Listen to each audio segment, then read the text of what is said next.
Well, good evening and welcome to this live stream on the 17th of June 2025. It's Martin North here from Digital Finance Analytics.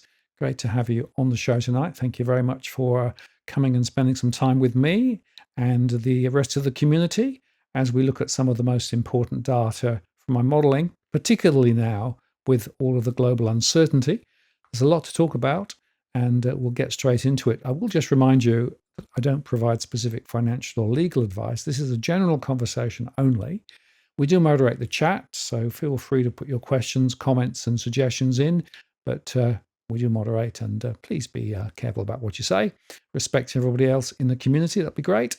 I've also enabled Super Chat, and that means you can get your question to the top of the list, or indeed make a contribution to what we do around here. Really appreciate those who do help us with that. Makes a huge difference to enable us to continue to make the shows. And if you'd like to get your question into the queue, if you use @WalkTheWorld, that'll make sure that I see it and get it handled. So with the formalities out of the way, what are we going to talk about tonight? Well, it's simply this. There is a lot to talk about with regard to the financial stress story across Australia, especially now. And I have to say that some of the recent media reporting has been, well, to put it politely, misleading with regard to what's actually going on. So I want to try and talk about some of those issues and specifically try and work out what really is going on and, very importantly, where is financial stress lurking across the country. Now, of course, we had a couple of rate cuts and the expectation from some is that the rate cuts will continue. Well, maybe not so fast on that, depending on what's going to happen. So I'm going to do this in sort of three segments. The first segment is I'm going to talk about some of the broader news, thanks to Cookie Boy, who's been supplying me with some very nice clips that I want to go through. Then I'm going to look specifically at some of my analysis from the modeling, and particularly looking at the mortgage stress, rental stress, financial stress. Look at that in the context of the mapping. And then thirdly, if you'd like to go into specific postcodes, I've had one request already, we can look at the data down at the postcode level as well and do some comparative analysis postcode to postcode. So that's the plan for this evening. As always, I'll be watching the chat as we go through, but bear in mind that I'm actually running this myself. I won't necessarily pick up the comments immediately, and I've seen that there's a couple of questions coming with regard to postcodes. I'll look back at those earlier on. Slight problem is that if I have so many comments, the top ones disappear forever. So if for any reason your request doesn't make it when I get into that section of the show, just ask it again. I'm not ignoring you, but it's just mechanics that it's easier when I've got somebody else talking because I can sort of make a note, but it's difficult to do when I'm just running it all myself. Anyway, let's get going because there's a lot to talk about. This is the starting point, of course, the financial review, world markets on war alert. And that, of course, is the big news at the moment, the new news. And by the way, there's a poll. Be interested in your question as to what you think, whether the RBA will be more or less likely to cut rates as a result of what's happening with regard to the conflict in the Middle East, particularly. And we've got some comments there. 37% are saying makes no difference to what the RBA is going to do. This is quite interesting, but we'll report that later in the show as well. The next one is just to the comments here. So the RBA suggesting the oil price might be a concern. Now, I find that quite interesting because, of course, if you look comparatively, and this is the oil price, this is the WTI at 71.20 at the moment. Just to be clear, 71.20 is not dramatically high, and we had it going up to 120 briefly back in 2022-23. But, are people overreacting to a small move in the oil price? Possibly so. It's difficult to be absolutely clear about it, but certainly a question in my mind about whether, in fact, there's too much going on with regard to it. But this is what Michael Reed wrote. Oil prices jumped to 73 US a barrel as markets brace for potential supply disruptions. Chalmers on Monday warned there could be consequences of the war between Iran and Israel. Higher oil prices do pose the inflation risk outlook, and they also pose a risk to global growth, he said. The global economy is a pretty dangerous place right now. Australia is well placed and well prepared to deal with all of its uncertainty and volatility, but we won't be immune from it, Chalmers said. And of course, the markets are pricing in a 4 in 5 chance the RBA will cut the cash rate to 3.6% when they next meet on July the 7th and 8th. And JP Morgan has been forecasting that oil prices could surge to US dollars 120 to 130 a barrel as a worst case scenario, especially if they close the Straits of Hormuz. So that's the sort of the first point of departure. The second point of departure is this. There was an interesting connection here. So as you know, I've been highlighting the risks about this unrealized tax question and superannuation. And there's an article here that makes the point that if we see markets diving significantly, as it's possible they will, then there is a question of what happens when the unrealized gains are actually charged for, but never actually materialize. And they're talking here about the fact that few Australians understand how the tax works. It's not a liability of the fund, but a member of the fund. In other words, if you've got more than $3 million in your superannuation and they introduce this unrealized gain, then you will be liable for it. And that could be taking it out of your super or from another source. So it's not the fund itself that's being hit with this. And it's very interesting that the article suggests that this is part of a wider agenda. All Australians should be fearful. I think that's exactly right. The bottom line is this is a very bad development for the tax system. I know that the government needs to find more taxes, but I don't think this unrealized gains route is a very, very good route. And, there's been a lot of shenanigans from people saying, it's only a very small proportion of people and rich people making a fuss. But no. There are points of principle here, which I think are really, really important. And that's why I think this is something that should be resisted. And I'll continue to cover it on the way through. My earlier post on it, by the way, is doing very well even now. Now, here's another little snippet of information, which is quite interesting. And again, it just sets an interesting context. Here we've got the Housing Future Fund, the HAF. That was the one that was established in November 2023 to build 40,000 social and affordable rental homes by 2028. The major retirement fund investor backing Labour's flagship scheme to boost the supply of low-cost housing has barely handed out any money of the 10 billion programme more than 2 years after committing to do so. So the question is why? Well, partly, of course, is the concern about the longevity of the fund. And of course, there's a question also about what the money is going to do and will it really make a lot of difference. But if you want to talk about money making a difference, here is the other side of the coin. This, of course, is the build to rent scandal.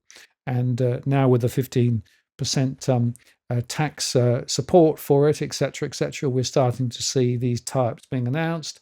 This is bad. This is bad policy. This is madness. What it means is that we're going to be building houses specifically for rent. International investors are coming to Australia and getting tax breaks, and I don't believe that that's a very strategic move. And it's interesting, in this article, they make the point that the original intent seems to be that developers were focusing on premium rental markets, although some of the others are now saying, we might come down the market a bit. This is not going to help with affordable housing. And that's a very, very bad policy. And again, it's part of the problem of the housing system that we've got. Another interesting problem, and this was an article that showed that 1 in 6 young people have enough cash saved to buy a property under the federal government's 5% deposit scheme, which of course comes into effect in force on January. Typical $67,000 in savings, according to Westpac research. But the question here is, and this is the heart of the article, if people are stretching to get a deposit, but do they have enough cash flow to be able to service the mortgage, because the serviceability test is still there? And I think that's a very important point, particularly now with the cost of living being so high. And it takes us very much back to my analysis and my modeling. Serviceability, in other words, money in, money out, is the way to think about it. And it is an interesting quote here. It's alarming to consider the number of people who are just one step away from ending up in financial hardship. And unfortunately, a national debt helpline spokesman said New demographics is experiencing financial hardship for the first time as cost of living pressures mount. Housing payments are the first cost to be met at the expense of other needs. Again, this is why when I focus on my analysis, I look not just at the mortgage or rental issue, I look at the total holistic cash flows. And that actually makes a very important and distinctive way of thinking about it, which I think is really important, particularly now. So that's why this is an important conversation. On the next slide here, this is an earlier show that I made, which was posing the question, is the financial stress worm finally turning or is it eating its young? And you guess what? I actually suggested that there is some slight alleviation of stress. We'll come on to that in a second. But unfortunately, young people are being sucked in and spat out. And that's a real problem.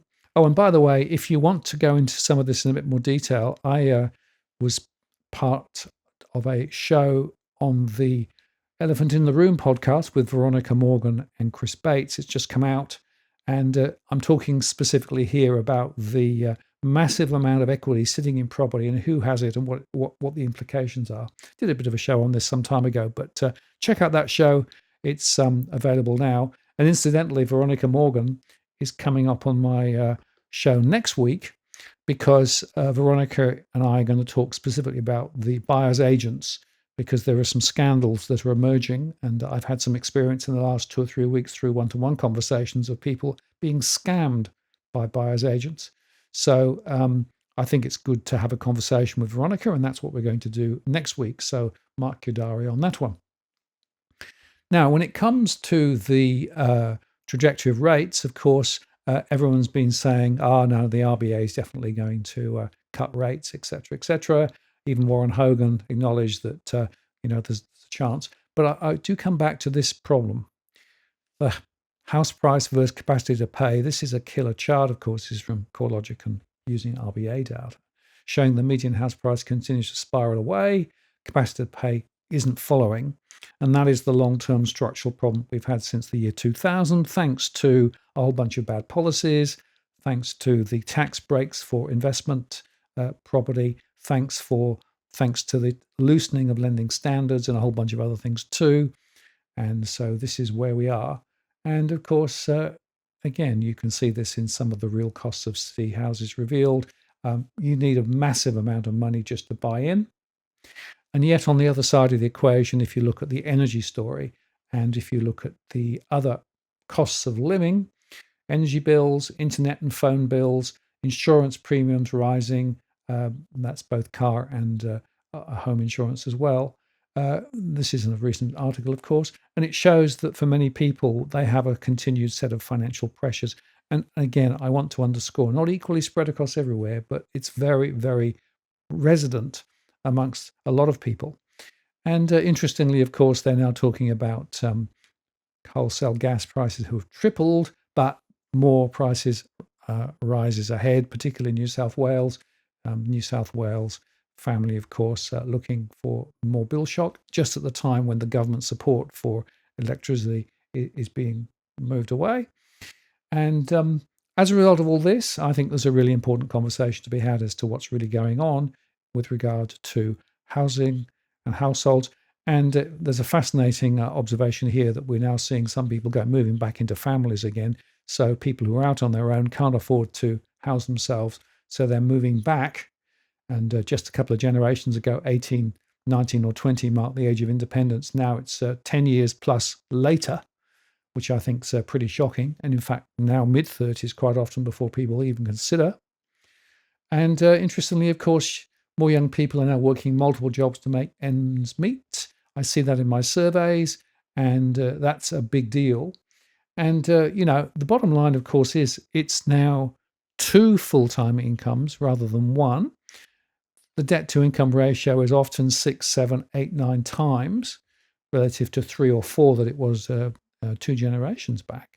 And like I say, it's now 2 full incomes. That means, of course, that people are more committed to paying more for childcare as a result of that, because they need to have their kids looked after during the day. Childcare costs are continuing to escalate significantly, and that's putting more pressure on more households. And wherever you look at this, the pressure is extremely concerning. And I just am amazed how some people seem to be just, dodging the issue and just saying, no, no, no, everything's fine. There's a huge story here of property prices are going to continue to rise. The banks will be able to lend more because interest rates are going to get cut. And we're going to build a lot more houses. And so magically, this is going to get solved. And as my recent show, The Migration Elephant in the Room is Missing in Action, another housing crisis report, showed, so many people are talking this up without actually understanding migration is the critical issue. Migration is bringing a lot of people into Australia and putting huge demand on property. We're not building enough property, and that's putting more prices up, and no change. And the latest data that came up very recently continues to show that the momentum is extremely strong. And that is another part of the story. Now, as I made a show yesterday with Edwin and on the weekend, I came back to this article because this was showing the fact that they're claiming massive apartment skyrocketing prices in some areas. And, apartment price growth has matched or beaten houses in 2/3 of suburban markets. Now, I'm afraid that there's a huge scam going on here. This is not actually giving the full story. And again, look at that earlier show. But fascinating, of course, costs are rising. Home building costs are soaring. That's one reason why new properties in particular are continuing to rise. It's a massive and significant cost. And interestingly, of course, when you look at it, some of the properties that are actually coming on, particularly new properties, particularly units, are because the costs of apartments are significantly higher than they were. It's labour costs, it's materials costs. So all of those things are playing in. In fact, I made a show on this, and check it out if you want to look at that further. No choice but forced to buy units ahead of rate cuts. And by the way, just so we're clear, in real terms over the last 10 years, prices in real terms are up a quarter, 25% in aggregate. So when you talk about comparing prices a decade ago with now, just bear that in mind. And if we look at North Ryde, for example, the peak of North Ryde units were back in 2017 to 2018, more than $1 million. You can see that they dropped in 2019, and they've stayed, roughly in that band. There maybe 750s. And you can see here that there's been no growth for the last 2 or 3 years. Remember that this is before inflation, so just bear that in mind. Now, Mandurah, of course, over in Western Australia, a bit more of a story up, although went down first over 10 years. And you can see that the growth is quite variable. And if you look at Geelong, well, it's up and down like a yo-yo. Peak in 2022, it's fallen in 2025, although there is a small rise towards zero now. So the point is that when you actually stop and think about this, what you realize is that all of the extra money that's been printed is devaluing the dollar. The value of the dollar means that the price ticket runs up, but it's not actually really helping anybody. And that equity, that 6 trillion of equity that's sitting in property, is actually a questionable amount when it comes to the amount that's going to be moved to the next generation. Total value of property, more than 11 trillion. 6 trillion is in this bucket, which is going to move in the next 20 years or so because of the demographic shifts and because people are going to fall off the perch. So there's a bunch of moving parts here, which I think it's worth thinking about. So with that context, and just to underscore, risk of rates not being cut, questions about affordability and about how households' budgets are working, and the pressure on households because of this pressure on price rises is all putting a significant pressure on many households. Now, when you look at the data from my surveys, and a quick reminder, this is the core market model. So we survey households and get information from other sources. The surveys run continually, and we can slice and dice the data lots of different ways, of course, to look at the information. And we can also form a view as to where things may move ahead with regard to the scenarios ahead. That's quite important given now. So we can take the data from the stress analysis, the price trajectory analysis, the buying and selling intentions, the migration, the broader economic data into the core market model through the scenarios. And that then gives us a view as to what might be happening ahead. Oh, and by the way, just a bit of an advert here. Make no apology for this, but we do provide a one-to-one service. If you want an individual conversation with me about a particular suburb, I can't give financial advice, but I can look at my data and talk about the underlying trends. I can look at home price data and the other information from our modeling. And this is typically an hour's conversation via Zoom or phone. And if you're interested, there is a cost involved because it's a lot of work to do it. I spend maybe half a day or a day researching it and talking to agents and things like that for a particular suburb. But there is a cost involved. But if you are interested, you can contact me via the blog. There are limited spaces. I'm booking 3 to 5 weeks ahead at the moment simply because I've got so much interest. So that's just a little reminder. If you are interested in having a look at that, then look at the DFA blog and you can see there how to progress, or send me a message via the blog and I'll get back in touch. So let's now move on to the stress discussion, because of course mortgage stress is the heart of what we do. And there are, of course, many different definitions of stress, but I talk about cash flow. Cash flow is money in, money out. Now, these other definitions like 30% of income or taxable income or underwriting metrics. No, I look at it cash flow terms, money in, money out. And what it says, if you have more outgoings, excluding perhaps one-off discretionary items like going on holiday, for example, than income, we define them as stress. If they've got a mortgage, they're mortgage stress. If renting, they're in rental stress. Of course, investors can have cash flow pressures too, and we can identify those. And we can also aggregate the data at a postcode level to look at total financial stress. So that's a combination of mortgage stress, rental stress, and investor stress. And that gives us a bit of a read as to the total financial stress. And we can look at it in both percentage of households, which I think is probably a good, or indeed a count, which I think is better, because the law of big numbers suggests that the big counts are actually the most important to look at. Now, the RBA some time ago published this lovely little chart, which just shows that we go from budget pressures and mild stress through to missing payments and ultimately to insolvency. And that journey from mild to severe can take any time between 3 and 5 years. Now, I'm measuring stress at the mild end here, the budget pressure end. And not everybody, of course, ends up insolvent. The insolvency levels are still quite low at the moment. That's partly because the banks have been very flexible in trying to help people with, if they're in difficulty, and the hardship schemes. Although, interestingly, the ASIC report recently suggested those in hardship schemes don't necessarily really get long-term help. They just muddle through for a year and then have the same issue, only more so. The banks also often offer to go interest only or refinance, but that just puts more interest rate pressure on households later. So this is an important reminder that I'm talking here early, the mild end of budget pressures, when I talk about financial stress. And with that in mind, let's just look at the latest data. This is to the end of May. You can see that the rental stress has come back slightly to 74.2% of those in the rental sector. It was slightly higher previously, and that's a combination of some income increase thanks to the low pay awards, some relief because of government handouts for electricity, and a few other factors. But on the other side, of course, rentals are still rising. And as I make point often, whilst the advertised rents might be coming back slightly, a lot of people are actually having rent resets where they currently live and are choosing to just allow that to go through, because the option of finding somewhere cheaper and to move is almost impossible. Look at mortgage stress. We're at 49.8, so just below the 50%. It's come back very slightly. Now, if you compare it with February 2020 at 32.9, it's still a lot higher. And you can see here that it's a lot of stress. It's up in record territory still. And just to give you the sort of the overview, by the way, I should add that the rental stress, mortgage stress on this chart is also added to by the debt to income ratio from the RBA that still shows it's pretty high. They keep resetting it because the ABS keeps resetting some of the data. So, but 181. Now, this is a deceptive number because it's not just households with a mortgage. And if you took households with a mortgage, the typical debt to income ratio is 5, 6, 7, or even 8 times now. So it's pretty high. Here is the data for April, and here is the data for May.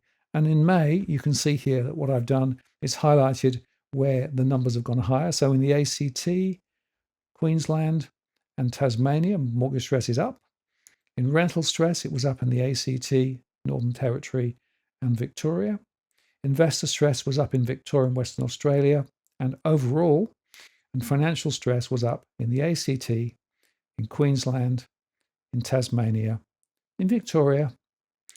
But overall, financial stress was just down a little. And that's interesting observation, but look at the numbers. If we look at the financial stress number, 4.6 million households out of nearly 10 million households have financial pressures. So it's around half. If you look at the investor stress, it's not dramatic, only 17%, but that's 500,000 stressed investors in difficulty. If you look at rental stress, 74%, that's 1.8 million, sorry, that's 2.3 million rental stressed households. That's a large number of those in the rental sector. And if you look at mortgage stress at 49.8, that's 1.8 million households with cash flow pressures and a mortgage. So these are big numbers, very consequential numbers.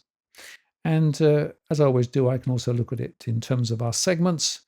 And it's interesting to note that young growing families, first-time buyers, have the highest degree of mortgage stress. We have the highest level of stress for rental stress amongst the first-generation migrants, multicultural establishments, as I call them, 83.7%, which is well above pretty much all the others, although, of course, it's quite widely spread, as you can see there. If you look at investors, not surprisingly, the affluents, particularly the exclusive professionals and also the young affluents, have the highest pressures because they've got more leveraged property investments. And overall, financial stress is highest amongst the young growing families at 65.9%. And that's more than 484,000 households in financial stress. So that's worth thinking about. Now, in my earlier show, I went through each of those dimensions, listing out the top postcodes. Check that out if you want to go that route. But what I'm going to do now is to show you some of the other data that we have. It's important to understand, I think, that when I look at my data, I look at it in all sorts of different ways. One of the most interesting ways is to look at it through the mapping. And the mapping allows me to highlight some of the hotspots. So let me show you, for example, this particular chart, which is the map for mortgage stress.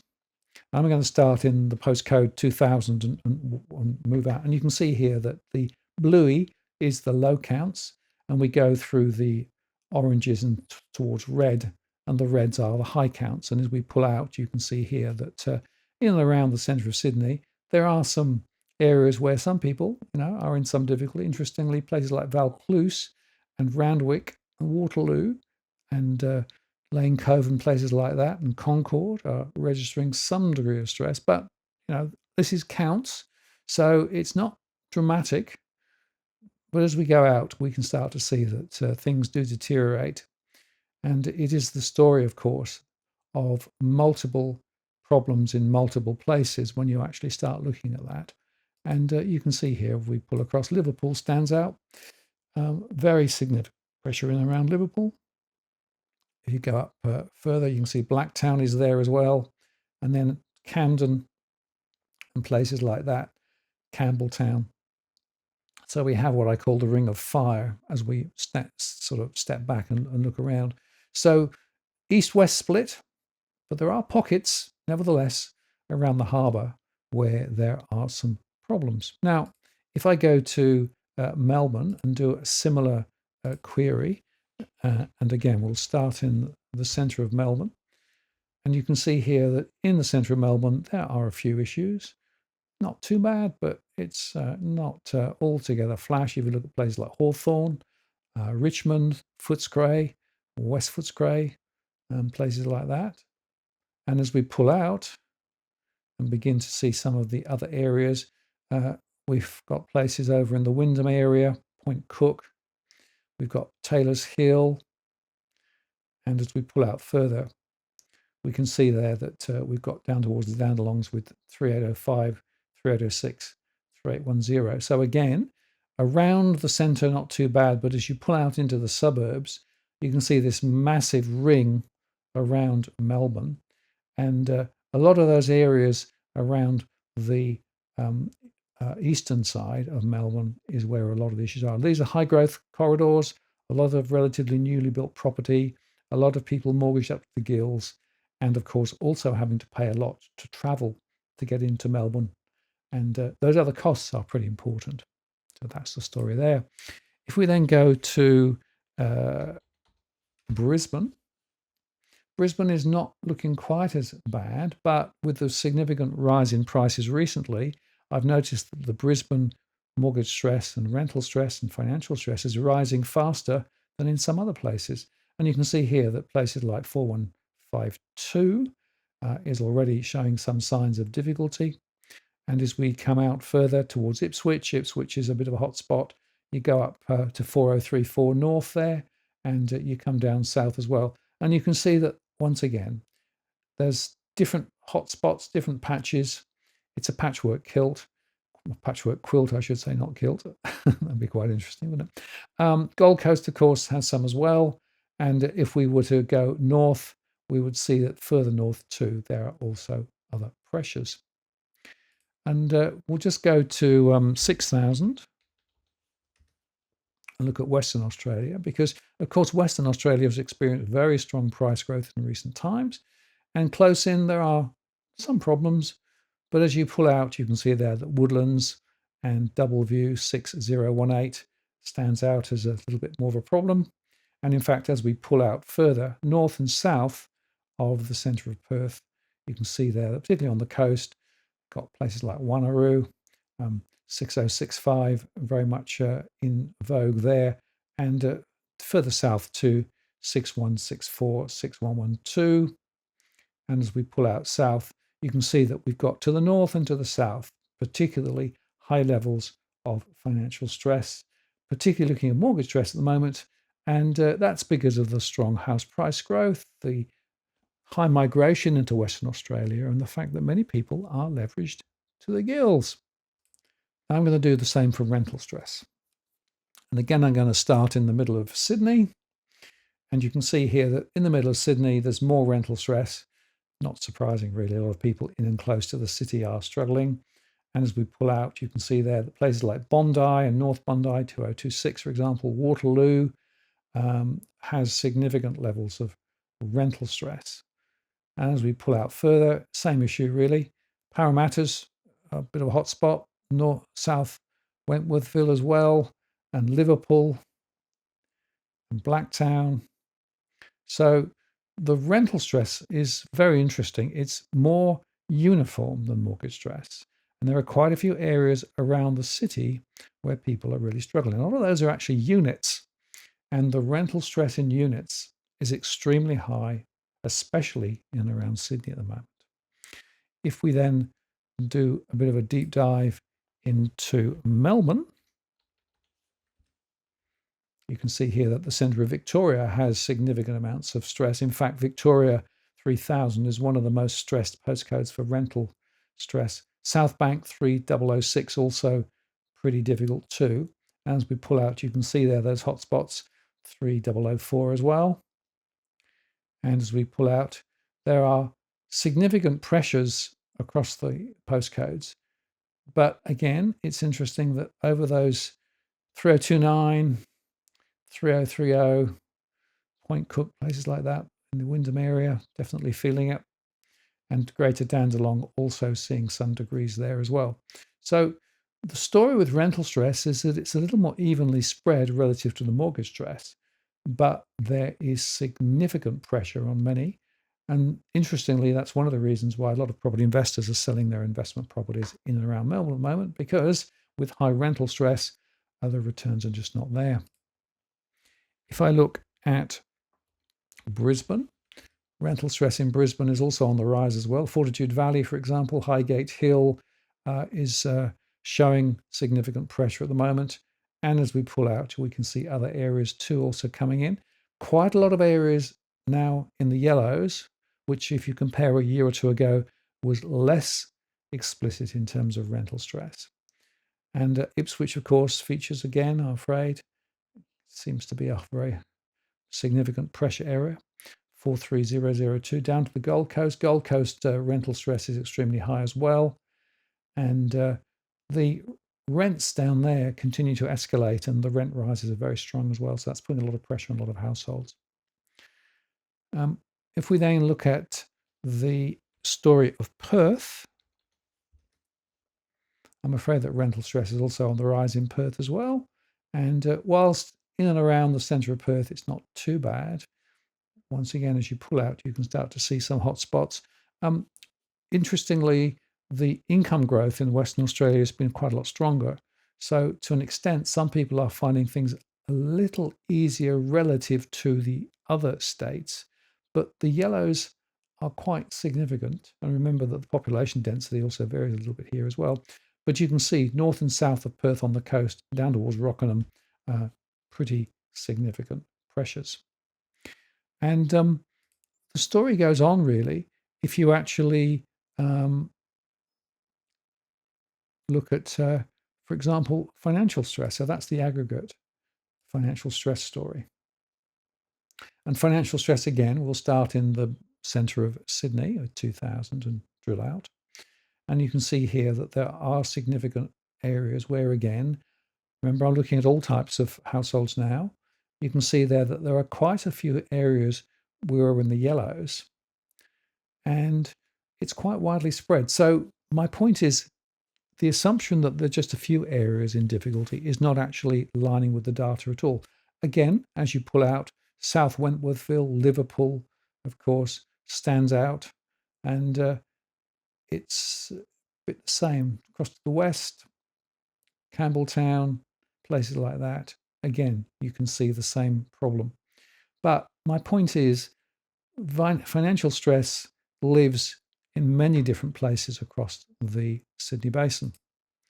If I then look at the story in Melbourne, and because of the postcode pressures in 3000, of course, it's there for financial stress overall. And if you pull out, again, you see that there are many postcodes where there is quite a degree of financial pressure and pain. Wyndham, of course, stands out. Few where it's not so bad, the blues. But I do find this postcode 3029, 3030 is a very interesting area to look at. A lot of new migrants, of course, in there as well.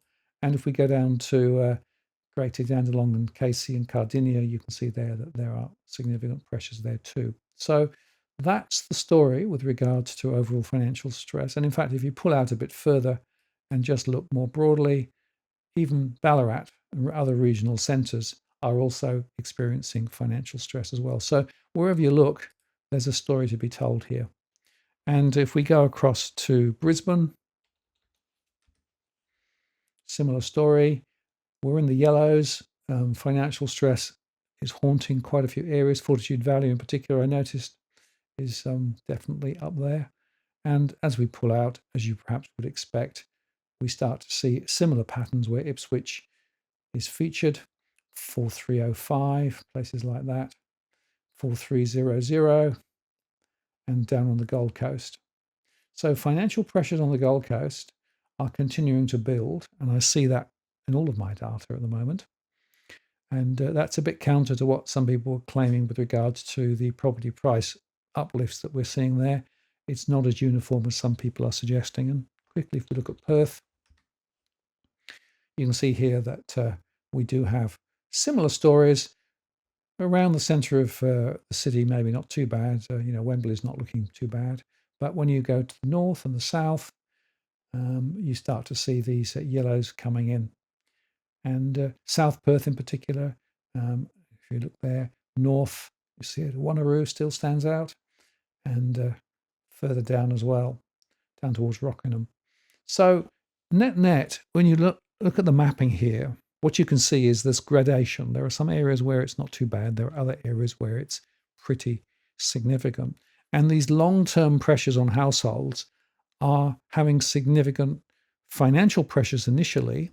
And I'm talking to a debt counsellor the other day who's never been busier with a number of people struggling to try and balance the various demands on their households. And particularly, of course, with the cost of living relating to rental or mortgages, but also other things too. And we are seeing a lot of people choosing not to get dental treatment, for example, not eating well, eating cheaper foods to try and get by. And of course, there's a consequence as well for the families. But it also leads on to social pressures. And I look at some of the crime rates in some of the high stressed areas, and it's continuing to rise in some areas, according to the latest statistics. And so there are social consequences coming through as well. And again, I don't believe that some of the politicians are really recognizing the pressures that are building, both socially as well as economically, in those areas. So that's sort of the sort of the first part of the story when it comes to the mapping. And the consequences are quite serious, because even with the expectation of lower rate cuts ahead, maybe a lot of people are going to be still struggling. And yet they're struggling into an environment where people are trying to talk house prices up. They're saying, you should buy now because things will perhaps be more expensive later. And in my earlier shows, I highlighted the fact that quite often people are buying from emotion without necessarily doing the work on the economics. So that's a story with regard to the analysis that I wanted to share. Now, what we can also do is look in a little bit more detail at specific postcodes. And as you know, I have the ability to be able to show particular postcodes. And this is, of course, the model that I use.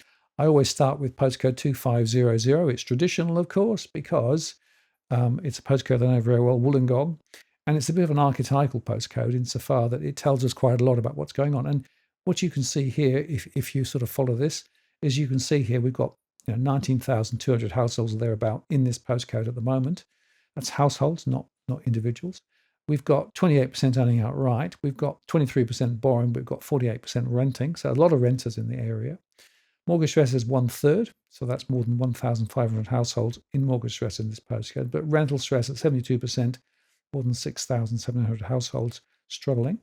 We've got some stressed investors. About 1/3 of those with investment properties are seeing difficulty because of the pressures on rental payments. And overall financial stress at 52% is quite high. That has an influence on the trajectory of price scenarios, as we'll come on to in a second. Now, in terms of property mix, 35% are houses, but more and more are units as they continue to build more high-rise in and around Wollongong. It's a disaster what's happening there with regard to the latest developments. A lot of them are built very cheaply and are still very expensive. You can see also that the people ratios are 2, so that's not just individuals, but some couples and maybe some families too.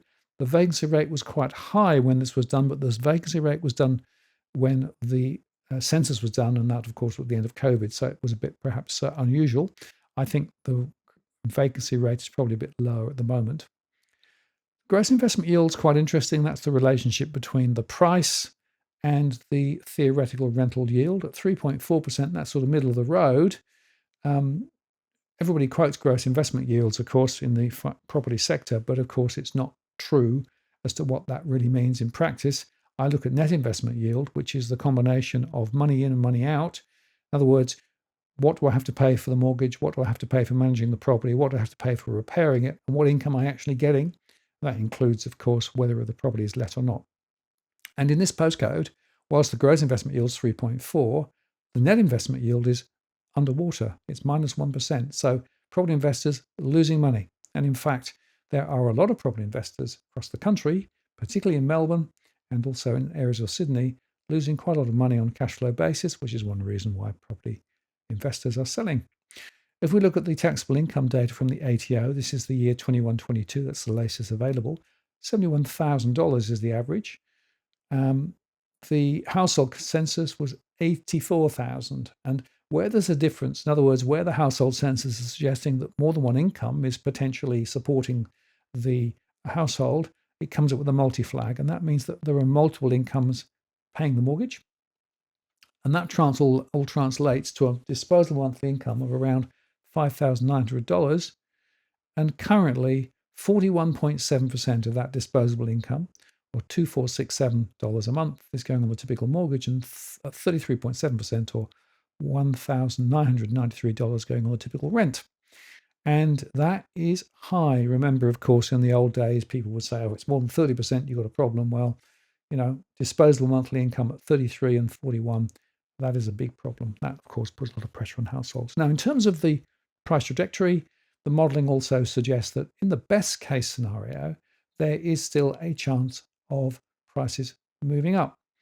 And the best case scenario is, of course, that more rates come, which is what the RBA is suggesting. The base case is that maybe those rate cuts cuts aren't going to come. And so we sort of drift along where we are, and inflation rises a bit. The worst case is inflation is stronger, rates have to be increased, and we have a significant slowdown, maybe even a recession in Australia. So those are the three scenarios I use. And you can see here that in the best case scenario over 3 years, there are still potential for prices to rise, 9% over 3 years. The base case is going sideways or a bit of a fall over 3 years. And the worst case is a significant fall. So all of those there. And units tend to follow on, maybe a little less dynamically so, but that tells you quite a lot about what is actually happening in reality. Okay, so we had Daniel asked for postcode 4163. Well, let's put that one in. So this is Cleveland in Queensland, in Brisbane and Moreton. And I'm going to take you off now, Daniel, so you can see the full report.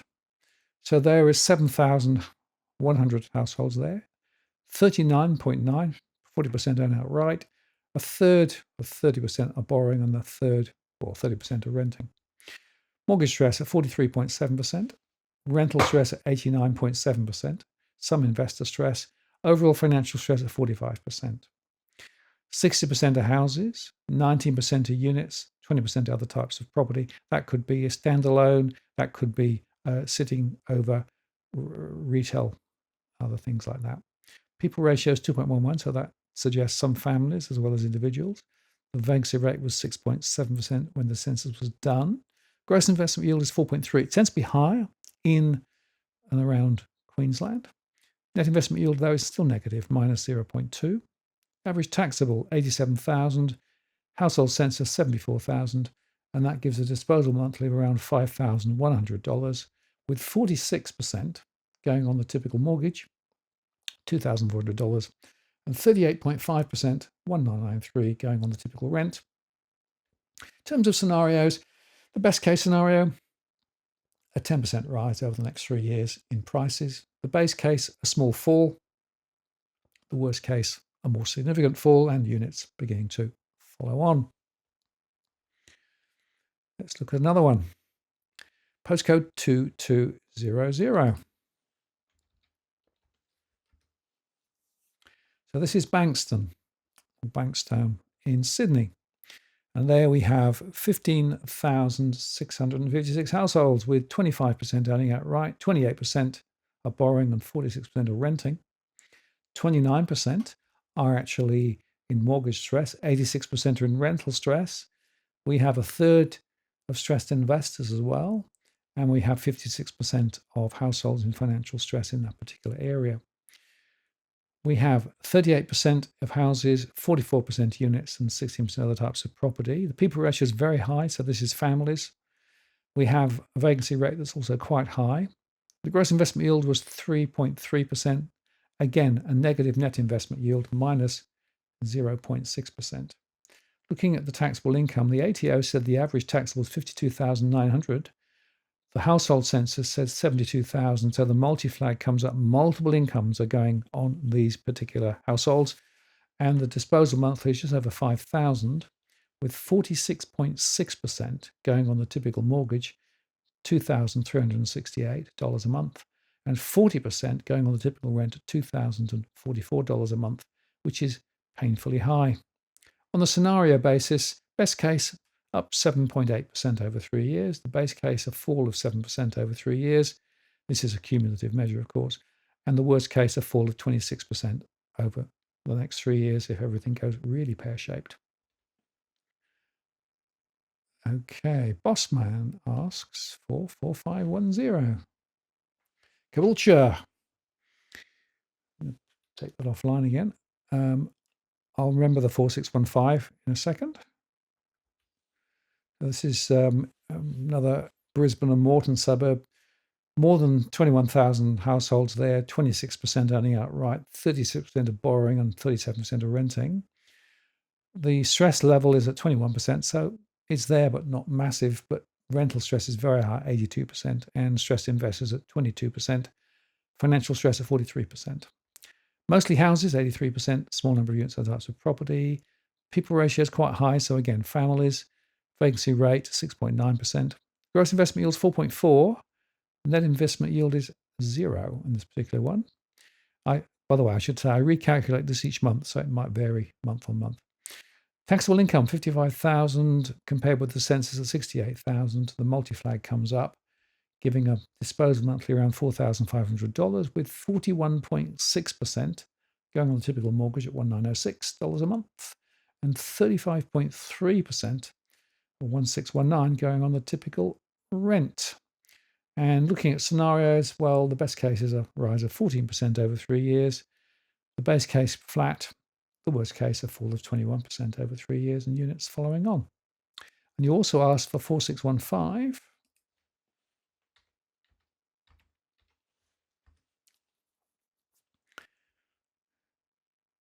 Nanango.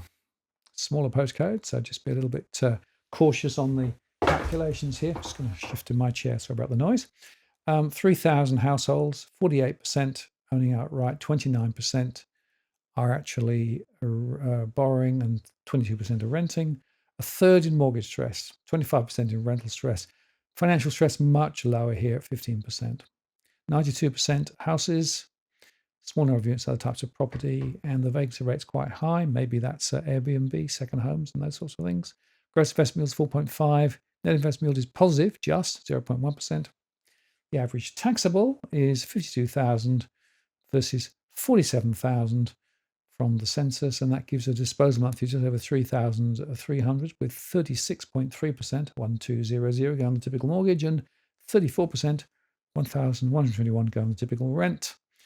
And the scenarios are pretty positive, 22% over 3 years. Best case, base case up 7%.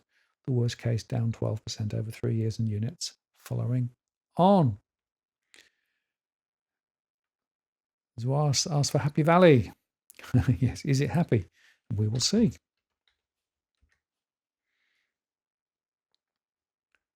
3360. Low count.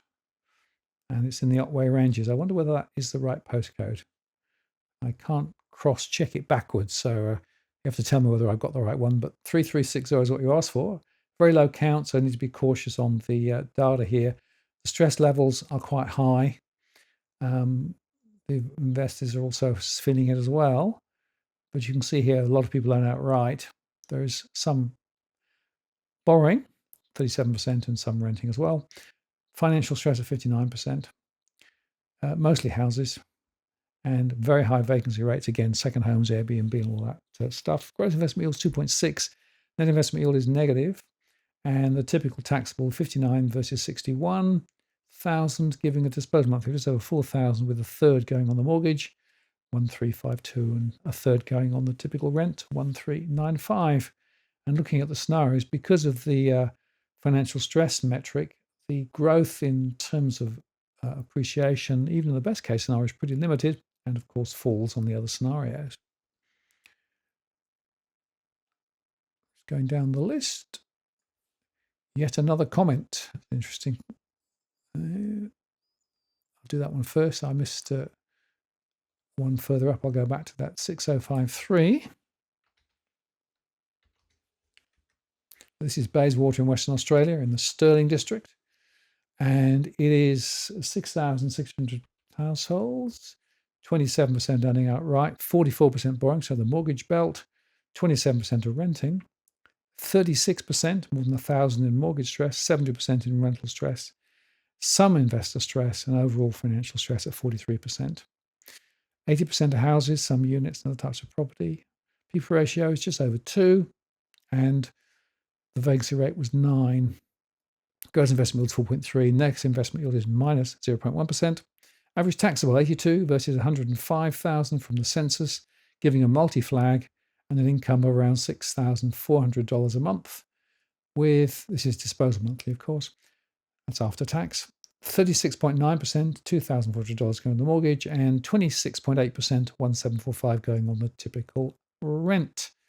From a price scenario, 40% rise over 3 years. Best case scenario, flat. Base case, fall of 20% over 3 years. Daryl asked for 6230.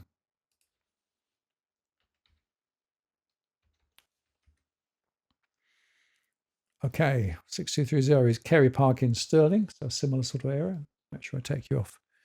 And 18,700 households, 29% earning outright, 38% borrowing, which is more than 7,000. So again, mortgage belt land, and 32% are renting, more than 6,000. High levels of mortgage stress, 73% mortgage stress, 65% rental stress, some investor stress, overall financial stress, 51%. That's more than 9,000 households in the area.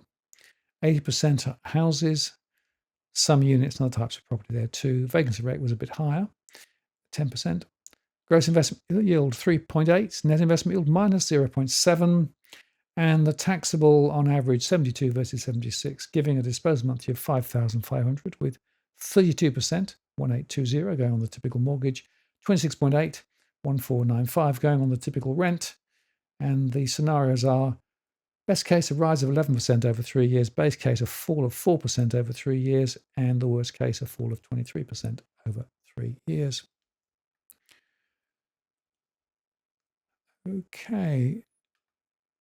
Jelly Melly wanted Lismore, 2480. Now, of course, Lismore might be impacted by floods and things, so always interesting to figure that out.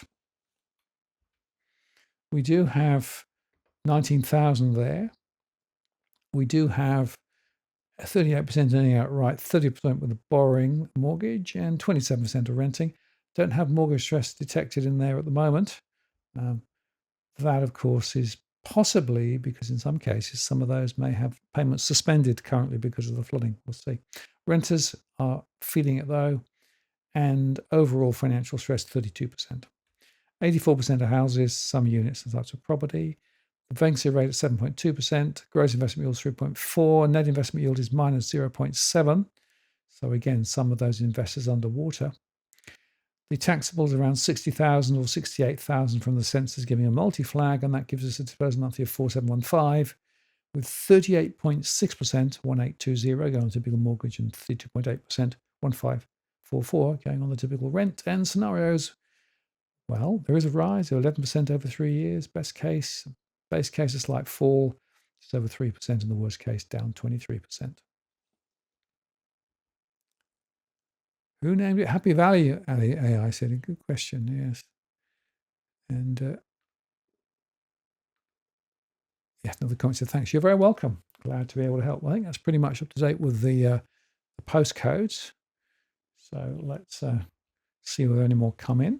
The next thing I wanted to do was just to delve slightly further into this issue of the gross and net investment yields. And particularly, I wanted to show you the net investment yield mapping, because net investment yield mapping is really very interesting. Remember I said that net investment yield was the true return in a cash flow basis. So I'm ignoring the equity that might be being created as prices rise or fall. I'm looking at the cash flow. But if you're an investor, it's very important to do a cash flow calculation. And am I actually covering my costs, or am I totally relying on the prospect of the capital gain later? And of course, the answer is, well, I can make a loss and I can write the loss off, which of course is part of the tax break story. But I think it's really important to understand. And when I talk to people with investment properties, it amazes me how few actually do the analysis to be able to look at what the real returns are on a cash flow basis. So that's what I'm doing here. I'm going to start in Sydney, and this is the way the maps look. So the most red, the net investment yield is minus 1.5% or more, and we go to the slightly paler red and down through the pinks, and all of those are showing different loss levels. And then we go into the bluey, and the dark blue are the positives. So in this particular area, the point I want to make is that from an investment perspective, there are many areas where property investors are deeply underwater from a cash flow perspective. Even places like Vaucluse, not doing too bad, but North Bondi, for example, Darlinghurst, Balmain, North Sydney, Burwood, Marrickville, Waterloo, they're all showing negativity. And I think this is really important for people to understand. Now, there are areas like Croydon Park, Strathfield, doing quite a lot better. Bellevue Hill, Lane Cove. But there are significant hotspots in the city area and around the harbour.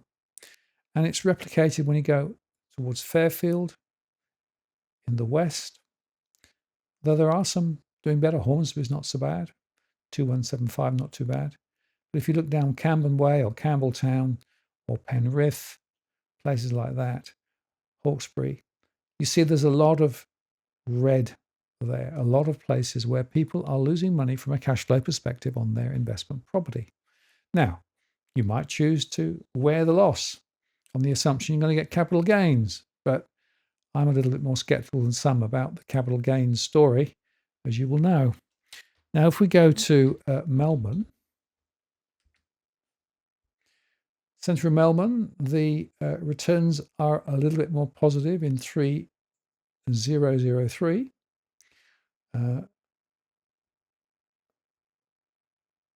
But when you start pulling out, you can see again the same story. There are areas where, once again, Moonee Valley, Hawthorne, a few other areas too, out towards Brimbank, Altona, Glen Iris.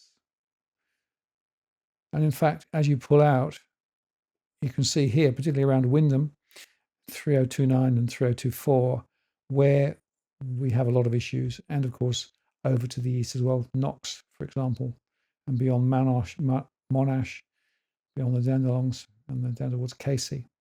So the story in Melbourne is not good when it comes to the rental returns. In fact, Melbourne and surrounding area are by far the worst rental returns from a net investment perspective. Now, I know that's not the only way of looking at it, but it's the way that I think is the best way to look at it. Now, we compare that with Brisbane, for example. In Brisbane, the story is quite different. So remember that the blues are positive returns. And you can see there are still some areas like Windsor and places like that. 4151. 4174 is much more positive, and Rockley as well, 4106. So you can see that the story of investing in and around Brisbane is quite different. And that's one of the reasons why I've always said investing in Brisbane investment property has been, up until now, better from a cash flow perspective than investing in either Sydney or Melbourne, which is why quite a few people are actually buying property in and around the Brisbane area, putting more upward pressure on prices in and around Brisbane. Gold Coast, slightly negative as well, you can see there as we look out. But there are other areas, as you pull out further, that again show, Southern Downs, for example, 4362, 4309, and 4514. So that's that one. Let's just continue the story and look at Adelaide, because you think Adelaide, what's happening with Adelaide? Well, Adelaide is now becoming more and more difficult from an investment perspective. A lot of people have been buying into Adelaide in recent times because of the better returns and lower prices, except the prices have started to rise quite substantially. And the cost of the mortgage, of course, is still quite high. And the capacity for renters to pay is limited because the incomes have not grown as fast. So you can see here as we pull out from Adelaide, how from Northwood, round to Collinswood, round to Kilburn, Mansfield Park, and Alberton, a lot of questions about returns. And the story goes on as you pull out. There are areas like Clovelly Park where it's a little easier, and there are some blue patches. But the warning here is that there are considerable areas in and around Adelaide where property investors are now starting to lose their shirt. And that'll be an interesting development. If it happens, it means that the demand for investment property in this area might be starting to ease. But we'll see about that. It's too soon to say. If I look at Perth, you can see here the blues in some areas like West Leederville. Well, that's a more affluent area, so perhaps you'd expect it. In South Perth, it's not too bad either, and Redford. But if you go out to Wembley Downs, for example, or Seabrah, or even a place like Subiaco, or south to St James, further south, places like Melville, you can see that there are some significant issues. It varies, of course, not uniformly. But my warning here is there are areas where property investors, they're buying into Perth in big numbers, are still not making a cash flow return. Now, you can put your bet on the future capital appreciation, I guess, but I must tell you that I think that's a problem when it comes to looking at some of these things. So, to my mind, this is a very important warning of what is going on. And talking about warnings and what's going on, the other thing I wanted to just talk briefly about was default risk. Now, this is, of course, relating to mortgages. Default risk is quite interesting. This is my modeling looking at the next year and thinking about what may be happening. Now, defaults, if rates come down, may ease off. But it is quite interesting to say, well, where are the default risks? This is the count of default risks of households. And you can see that close into the centre of Sydney, the default risks are relatively low. But as we pull out places like Mossman, Randwick, and Waterloo, Strathfield, we start to see a little bit of a rise. Cumberland as well. Some of the northern beaches, Lane Cove, North Ryde, the Hills, Blacktown. And my real observation here, when you look at this data, is that it is quite spread. So risk of default is not just located in those hotspots, those mortgage hotspots that we looked at, Blacktown, Liverpool, Campbelltown. Mortgage default risk is more broadly spread. And that's because, of course, a lot of people are quite leveraged up. They've got other cash flow pressures as well. And it goes back to what I said at the top of the show. A lot of council rates have risen, of course, recently as well. Costs of energy have risen. And if fuel prices rise too, cookie, great minds think alike. Well done. Yeah, that's exactly right. And I'd also make the point that, of course, a lot of people, when they live further out, are still having to pay toll fees. And that's another big impost on people too. If I then do a similar exercise looking at Melbourne, again, I'm looking at default risk. So in and around the centre of Melbourne, there's a bit of default risk. Go into the outer band like North Melbourne and West Melbourne, it's not so high. And in fact, if we come out further, some of the areas around Wyndham, not too bad. But when you go out further than that, 3029, 3030, same old. Default rates are much higher. And you can see there's some real hot spots there. Also, 3064 to the north as well. And down towards Frankston, there's a real hot spot there of default risk. And even out towards Ballarat, some degree of risk. But the point I want to make is that, again, it's a patchwork quilt. Now, it's not just a simple correlation between that and mortgage stress. It's a much more complex set of relationships because different people are leveraged up in different ways to different degrees. But it is important to understand. And we're talking here a substantial enough numbers of people likely to default to potentially depress house prices in some of these postcodes. If we go to Brisbane, default risk in and around Brisbane is somewhat lower, but it does exist. South Brisbane, for example, a little bit stronger relative to some of the other areas. And again, I've been watching this build. The default risk is definitely getting more of a concern in and around Brisbane than previously, partly because people are more leveraged, partly because they got bigger mortgages. And the result of that, default risk is there. But look at the Gold Coast. The Gold Coast stands out to me as an area to watch. I'm seeing lots of pressure, a lot of default risk, a lot of people leveraged to the gills. And interestingly, some of the property prices in this area are sliding now. And I think it's directly related to the risk of default. Now, risk of default doesn't mean people aren't going to default. Doesn't mean they're going to put their property on the market, but it shows you that they are near the edge. And so this is my leading indicator of where I think trouble will be. If I then go to Perth, just look at Western Australia, default risk is also present in some areas, not dramatically so, but enough to be a little cautious in some areas. And in fact, as we pull out, we can see that it's a bit of a similar story. to some other areas. One area, of course, stands out. Yeah, you sort of expect that, wouldn't you? In 6164, 6112, higher risk of default there as well. That's consistent with our other modeling that we saw. So you can see that there are areas where the default risk is quite a bit higher. And hopefully, most people, if they do default, because of the price rises, will be able to sell and get out and get some equity. Whereas in the other, Melbourne, for example, there's chances that they won't because price rises have been less momentum. So that's the final bit of the puzzle. So what do I make of all this when I sort of put it all together? 3 points. The first is people are still significantly under pressure when it comes to what's going on with their mortgages and with their rents. And the story that somehow magically everything is now fixed, the government's paid us to, pay our electricity bills and things. So it's all fixed. No, it's not fixed. This is a significant and continuing crisis.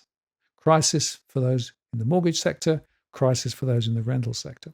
The second point to make is that whilst interest rates may come down, and I'm still a little more skeptical about how far they will come, the other pressures on households, and I showed you those slides earlier on from, interest rates, yes, electricity costs, yes, insurance costs, yes, the council rates, yes, wherever you look.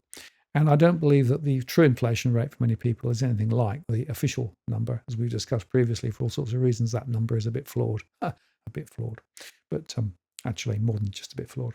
So there's a real pressure there, and this pressure is going to continue. That's going to put a lot of difficulty on people. The third point, though, is that a lot of people are thinking about whether now is the time to buy. So, I'm a first-time buyer. I'm going to perhaps move when the government supports me, so I need a small deposit. Just worth highlighting again, as I said in that earlier point, you have to think about your cash flow projections as well, because it isn't just about, can I get a deposit? If you actually have a bigger mortgage, you're still going to have to pay more, and that interest payment is going to continue month in, month out. If you have a property, you've got to pay maintenance. If you've got a property, you also have to pay, of course, things like the insurance and also the other things like water and gas, if you have gas, all those things. So it's a continuing pressure of maintaining a property. And I sometimes think that people are fooling themselves. And I'll give you one specific example, and that is where you actually are thinking of buying a unit in a high rise and you look at the strata fees. And people don't often factor in continuing strata fees, but also importantly, the continuing lift in strata fees, because strata fees tend to go up significantly faster than the typical rent itself. And strata fees are a significant factor for many people if you're owning a property. And strata fees also feed in potentially to the rents if you're an investor and you're trying to actually cover the costs because strata fees are so high. And a lot of properties, of course, need a lot of maintenance. So to my mind, this is really, really important. Now, I see a few questions being asked with regard to postcodes. Vanessa says, hi, Vanessa, how are you going? Nice to see you. Postcode 3336. Yep, let me do that. Just set myself up to do it. Push a few buttons.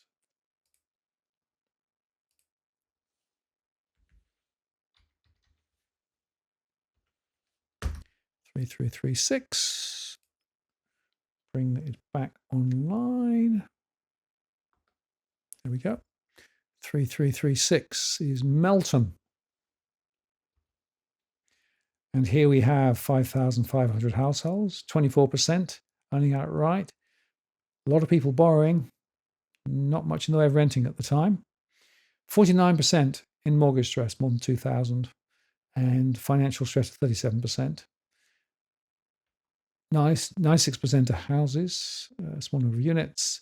People ratio is very high, so a lot of families in this area. Vacancy rate's extremely low. Gross investment yield is 3.3, but the net investment yield minus 1.9%. Taxable income from the ATO on the individual is 67,000, but the household census says 119,000, so multiple incomes going on the mortgage. Multi flag comes up. And then looking at the disposable income, $8,300, quite high. 31% going on the mortgage, $2,580, and 25%, just over $2,000 going on the typical rent. Scenarios. Best case scenario, 11% over 3 years. Base case, a small fall, and the worst case, a fall of 23%. So there you go. Gerard asked for 4060.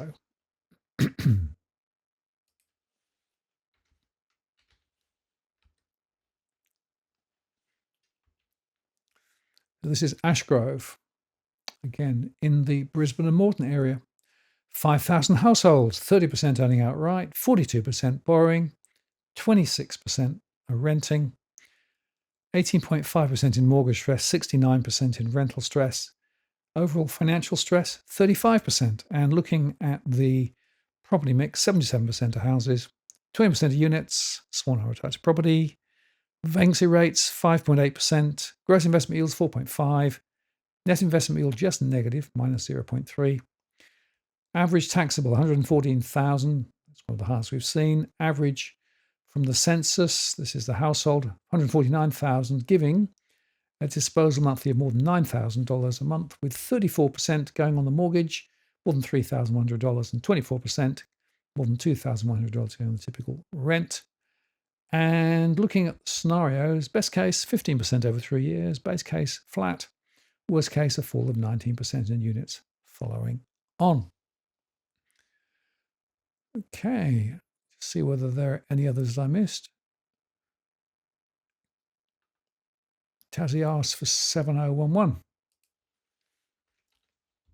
Nice to see Tasmania on the list.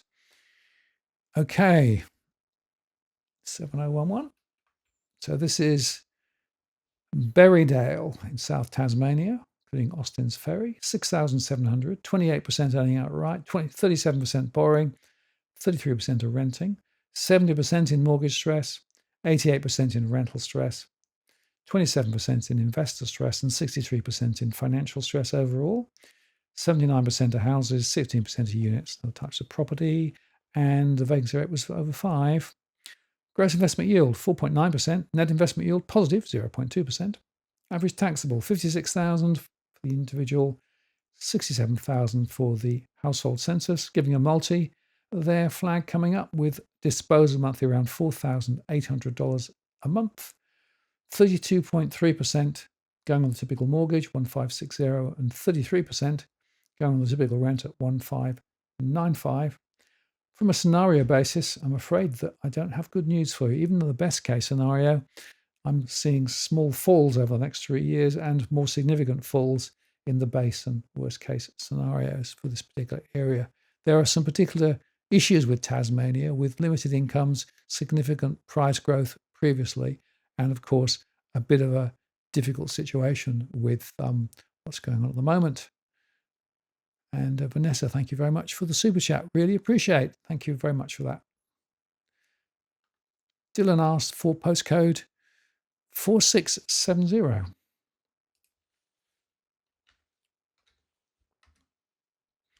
This is in Wide Bay, of course. And here we have 35,000 households with 39% earning outright, 30% borrowing, 30% are renting. We have 30% in mortgage stress, more than 3,200 households, 87% in rental stress, more than 9,300. Some investor stress too, and overall financial stress at 42%, more than 14,900 households. Mostly houses, 83%, some units and types of property. People ratio is just above 2, and the vacancy rate's 8.4%. Could be some second homes, Airbnb, and that sort of stuff there, I suspect. Gross investment yield is 4.5. Net investment yield is minus 0.3%.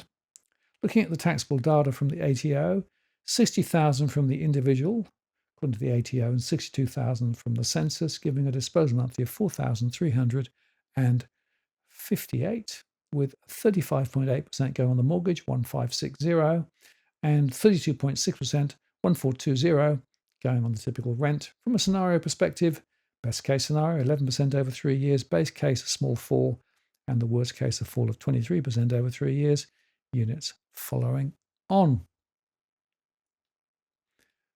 Right, have I picked up all of the requests? Let's have a look.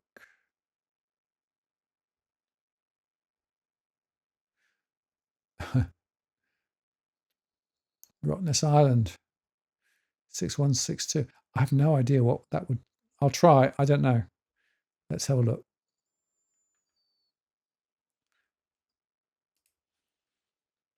This is a very artificial one, isn't it? Yeah. No. Sorry, can't do Rottnest Island. I tried. Not surprisingly, given its weird nature. All right. Well,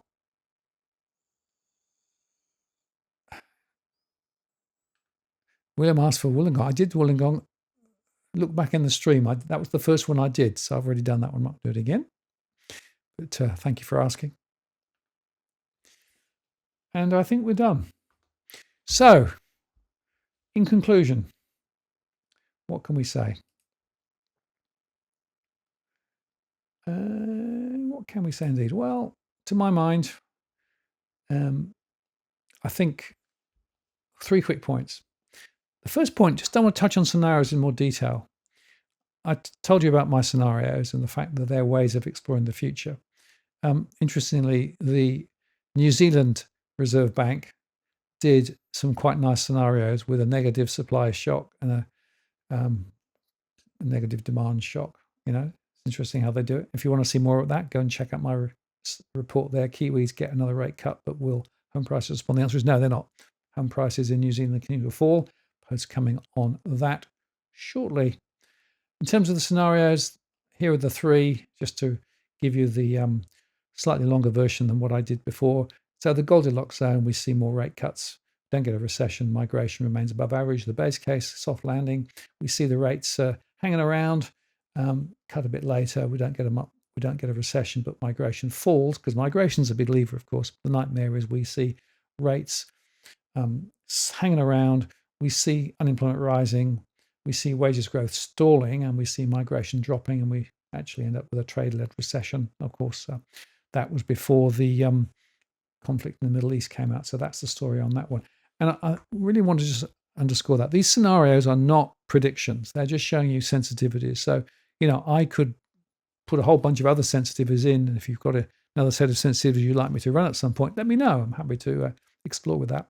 But it is quite important. And Jason, thank you very much. Super chat. Really appreciate it. Really helps to cover the costs and things of doing this. I don't do profit. I do this because it's a really important conversation to have. So thank you very much for your continued support. Really do appreciate it.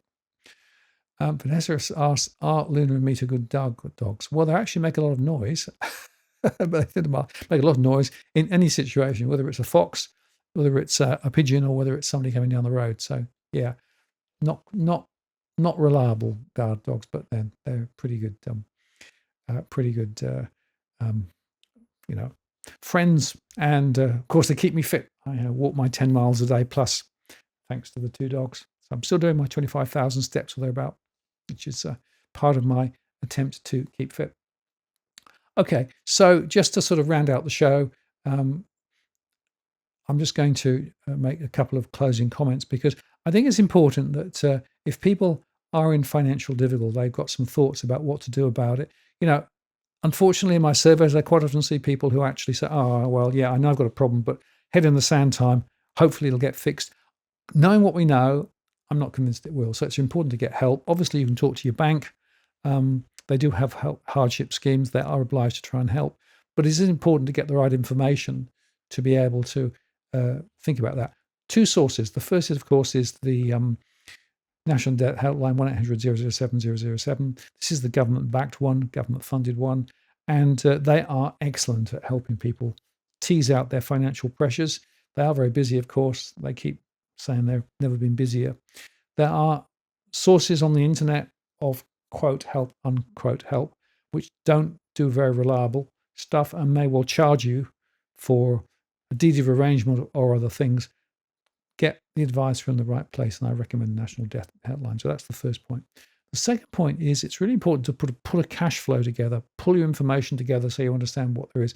And this tool from AFCA is quite helpful. It gives you the ability to be able to put a statement to position information together, which helps you talking to your bank or talking to a debt counselor or whatever. And it lets you think about what you earn, what you owe, what your living expenses are, and what you owe.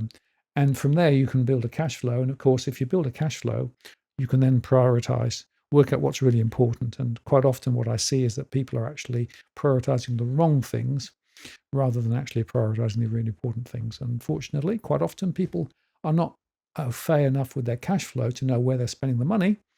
Step one, know where you're spending the money. Step two is prioritize effectively. So I recommend that tool.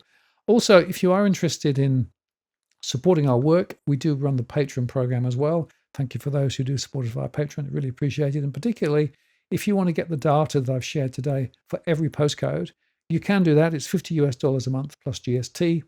It's available. I'll be sending it out in the next day or so for this month, and we'll send it out to those who are subscribed at this tier every month around this time of the month once I've done my live show. And the story, of course, is that this gives you the ability to be able to manipulate the data and compare and contrast different postcodes. And frankly, it's a very powerful piece of information. Piece of information when you want to sort of figure out what's going on and making comparisons about rental investment properties, all those things. Cheers, Cookie. Thank you for your support and also for all the clips. As always, greatly appreciated. Jason, no worry about the name. I appreciate it nevertheless. Very important. Thank you for that as well. And I think we're done. So thank you very much for spending some time with me this evening. And I really appreciate all the help that I get. Dylan says, I do $5 a month. Thank you. Really appreciate it. I tell you, I really am reliant on a number of people who support through Patreon, through those various tiers. It really does help. It makes it possible for me to continue to run these shows. I don't do this for profit. I do this because I think there's a really important conversation to be had. And every contribution, whether it's via Patreon or whether it's via Super Chat, or indeed, if you want to go and make a PayPal contribution, you can. And for those interested in the PayPal, you can actually make a one-off via PayPal as well. That's just a little bit of a plug there for that as well. Anyway, thank you very much for spending some time with them this evening. Hope you found it interesting and useful. Next week, I should say, we'll have a discussion about buyer's agents, and that should be great fun and very interesting. Veronica, of course, has some amazing insights into the way that the buyer's agent system works or doesn't work, and we'll be able to unpick that and perhaps talk about first-time buyers. And of course, you can ask her questions as well on other issues relating to property too. So mark your diary for that. The dog, well, I've got a dog. Luna is there. Meteor is under the desk. So I'm afraid you won't see her, but Luna's there. She's been there all the time. Not one bark, so that was very good. Anyway, thank you very much. Have a good evening. Keep safe. Take care. And I look forward to seeing you next week on the next live show. And of course, check out the recorded shows which come out every day of the week. This is Martin North from Digital Finance Analytics, signing off. Take care.